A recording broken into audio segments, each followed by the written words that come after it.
Let's hear it. Ready? Let's hear it.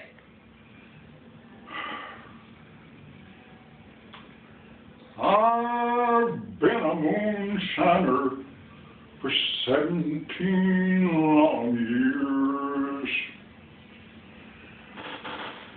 I've spent all my money on whiskey and beers. I'll find me a holler, I'll build me a still, I'll sell you a gallon for a $2 bill.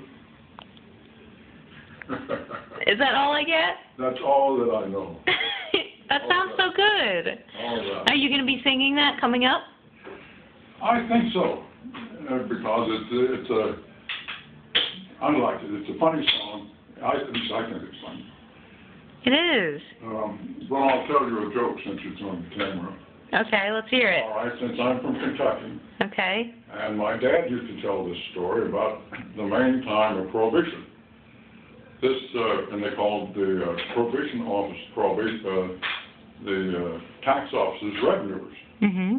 And they would go up in the mountains looking for moonshiners. And so this one time where this revenuer walked up this road, and at the end of the road there's a little shack, little boy sitting on the porch. So he says, "Son, where's your dad?" "Oh, he's up in the mountain making whiskey." "Oh, well, how about I'll give you a dime, you take me up there." "Oh, okay." And he sat there. And finally, after about 5 minutes, the revenue said, "Well, son, let's get going." The little boy said, "Paid me yet?" And the revenue said, "Oh, that's okay. I'll pay you when we get back." The little boy said, "You ain't coming back." Because, and you may not know this, but if stills were obviously very illegal, and especially at this time of Prohibition, and nobody wanted anybody to know where the still was. And it was a matter of life and death. And if the still was discovered, then whoever discovered it didn't have much chance to live. And that was what the little boy was saying. Oh. So that was. I guess I always thought it was very funny because the reverend thinks, "Oh, I got this kid. He's going to take me up to where they make whiskey, and I'll make an arrest." Well, that didn't work that way. That's funny. Do you have anything to say before we close this off? What? Give me one last thing. What do you have to say before I shut it off? All right. One last thing. Give me a little. All right. I'll tell you, once when I was in the opera house in Germany, I was singing Don Giovanni. Mm-hmm.